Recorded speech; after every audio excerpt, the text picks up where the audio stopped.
Bonjour à tous nos amis de Juste Cuisine. Aujourd'hui, je vous présente un dessert à l'italienne, comme la panna cotta. Donc, voici les ingrédients qu'il vous faudra pour cette recette.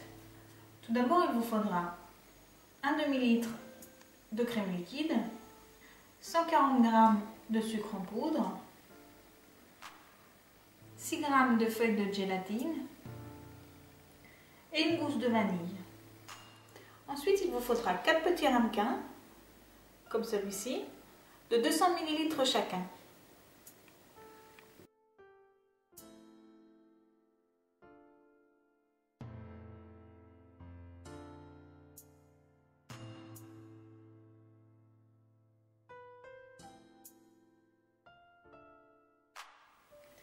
Donc, pour commencer, versez-y votre demi-litre de crème liquide dans une casserole.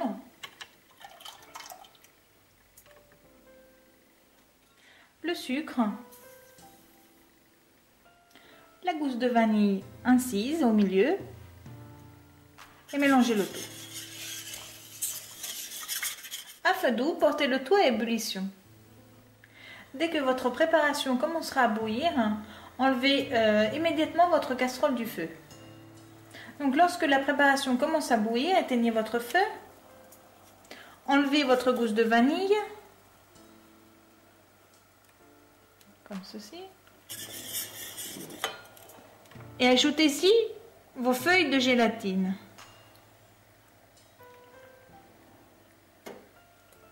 Comme ceci, et faites dissoudre le tout.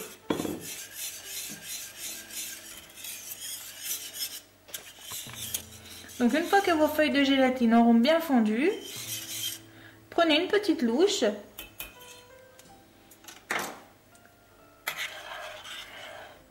et versez donc votre préparation dans des ramequins.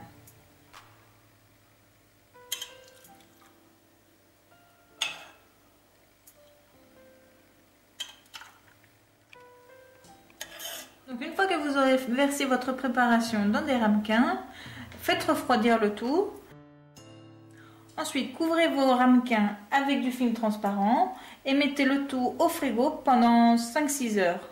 Je vous conseille de les préparer un jour à l'avance pour le lendemain.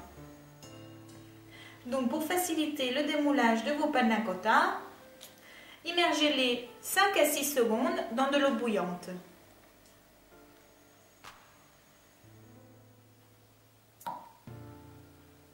Ensuite, allez déposer votre assiette sur le dessus et retournez le tout, comme ceci. Et enfin, soulevez votre ramequin. Voici le résultat. Et maintenant, votre panna cotta est prête à être décorée. Donc voici le résultat de la panna cotta.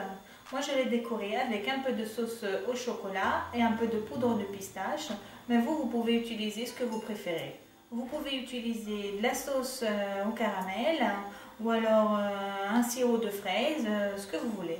Voilà, moi je vous dis à bientôt sur Juste Cuisine pour de nouvelles recettes. Ciao!